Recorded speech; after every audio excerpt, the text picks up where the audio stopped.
السلام السلام علیکم غامدی صاحب۔ وعلیکم السلام۔ غامدی صاحب، میرا آپ سے پہلا سوال یہ ہے کہ المورد پاکستان اور جی سی آئی ایل کے ساتھ آپ کا تعلق کیا ہے؟ کس حیثیت میں آپ ان اداروں سے وابستہ ہیں؟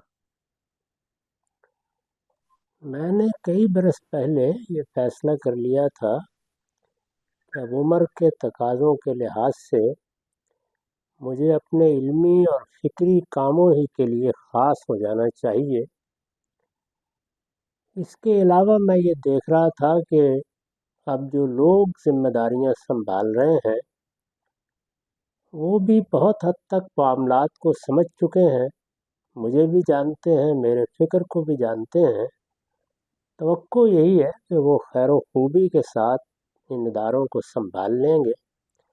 یہ صرف امریکہ اور پاکستانی میں نہیں ہے، المورد ہند بھی ہے، المورد آسٹریلیا بھی ہے، المورد برطانیہ بھی ہے، المورد جرمنی بھی ہے۔ بہت سے ملکوں میں لوگوں نے اس نام سے یہ ادارے بنا لیے تھے۔ ان سب اداروں کا قاعدہ یہ ہے کہ ان کی اپنی اپنی عمومی مجالس ہیں، جن کو آپ جنرل باڈی کہتے ہیں۔ وہ اپنے اندر سے ان کے بورڈ آف گورنرز یا مجلس منتظمہ کا انتخاب کرتے ہیں اور پھر اپنے عہدے داروں کا انتخاب کر لیتے ہیں۔ یہی لوگ ہیں جو ان اداروں کا نظم چلاتے ہیں۔ میرا برسوں سے ان اداروں کے ساتھ کوئی انتظامی تعلق نہیں ہے۔ میں نے اپنے آپ کو علمی اور فکری کاموں کے لیے خاص کر لیا ہے۔ میں اگر پاکستان میں ہوں گا تو جو کام مجھے کسی ادارے میں جا کر کرنے ہیں وہاں کے ادارے میں جا کر کروں گا، آسٹریلیا میں ہوگا تو وہاں کے ادارے میں جا کر کروں گا، امریکہ میں ہوں تو یہاں کے ادارے میں کر لیتا ہوں۔ ان اداروں کے نظم سے، ان کی مالیات سے، ان کے معاملات سے، ان میں جو فیصلے کیے جاتے ہیں ان سے میرا کسی قسم کا کوئی تعلق نہیں ہے۔ میرا رشتہ اب ان سب اداروں کے ساتھ وہی ہے جو بلوغت کے بعد اولاد کا ماں باپ سے ہوتا ہے۔ میرے لیے یہ سب میرے بچوں کی طرح ہیں، کام کر رہے ہیں۔ میں ان سے محبت کرتا ہوں۔ جہاں کہیں ان کو کسی مشورے کی ضرورت ہوتی ہے وہ لینے کے لیے آ جاتے ہیں، دے دیتا ہوں۔ اس کے سوا میں نے ان کے ساتھ کسی قسم کا کوئی انتظامی، کوئی فیصلوں کا تعلق نہیں رکھا ہوا۔ وہ اپنے حدود میں، اپنے نظم کے لحاظ سے، اپنے دستور کے مطابق فیصلے کرتے ہیں۔ اپنے اپنے ملکوں میں باقاعدہ طریقے سے رجسٹرڈ ہے، اپنے تمام حسابات حکومتوں کے سامنے پیش کرتے ہیں، اور اگر مجھے کوئی کسی موقع پر شکایت ملتی ہے تو میں اس پہ توجہ دلا دیتا ہوں۔ عام طور پر اس کا ازالہ کر دیا جاتا ہے۔ اس سے زیادہ میرا ان اداروں کے ساتھ کسی قسم کا کوئی تعلق نہیں۔ غامدی صاحب، آپ فرماتے ہیں کہ آپ کا ان اداروں کے ساتھ کوئی انتظامی تعلق نہیں ہے۔ سوال یہ پیدا ہوتا ہے، جو کافی لوگ یہ سوال کر رہے ہیں، کہ آپ کا نام ایک ادارے کے نام کے اندر شامل ہے، Ghamidi centre of Islamic learning. عام لوگوں کو یہ تاثر ملتا ہے کہ غامدی صاحب نے ایک سینٹر کھولا ہے جس کو غامدی صاحب چلا رہے ہیں۔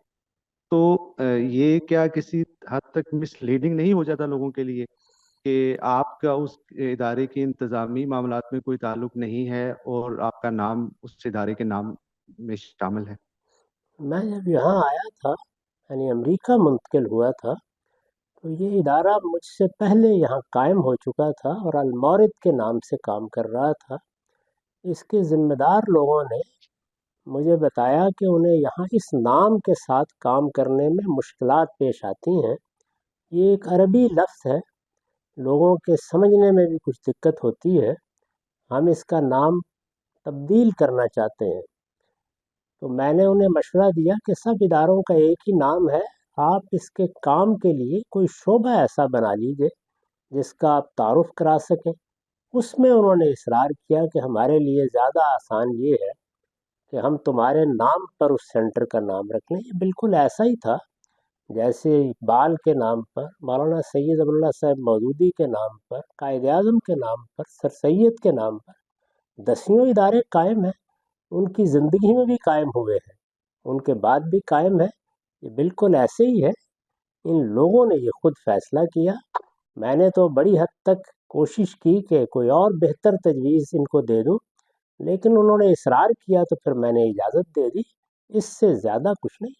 اس سے پہلے بھی المورد کے مختلف ممالک میں چیپٹرز رہے ہیں اور وہ کام کرتے رہے، لیکن حالیہ عرصے میں یہ تاثر مل رہا ہے لوگوں کو کہ المورد پاکستان اور جی سی آئی ایل یہ کسی کشمکش کا شکار ہیں۔ مثال کے طور پر جب آپ کا پاکستان میں وزٹ تھا تو بیک وقت دونوں اداروں کے لاہور میں سیشنز ہو رہے تھے، پھر کچھ ایسی تحریریں سامنے آئیں جن میں ان اداروں کی کارکردگی کا تقابل کیا جا رہا تھا، تو اس تاثر کو آپ کیسے دیکھتے ہیں؟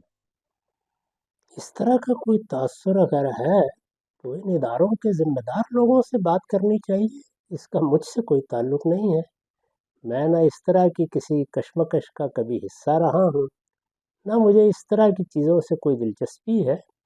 میں اپنا کام کرتا ہوں، البتہ یہ ہے کہ کوئی متعین چیز اگر میرے سامنے آئے گی اور اس میں لوگ چاہیں گے کہ میں ان کی کوئی مدد کروں تو میں اس کے لیے حاضر ہوں۔ یہ عاقل بالغ لوگ ہیں، اپنے اپنے اداروں کو چلا رہے ہیں۔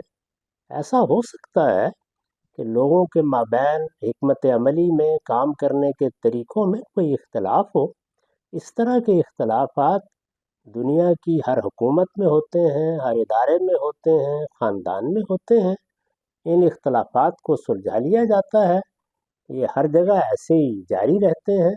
مجھے معلوم ہے کہ دنیا بھر میں جماعت اسلامی کی شاخیں ہیں، میں ان سے واقف رہا ہوں، ان کے اس طرح کے بہت سے معاملات رہتے ہیں۔ بہت سے دوسرے ادارے ہیں جن میں آپ کو اختلافات کی خبریں بھی ملتی ہیں۔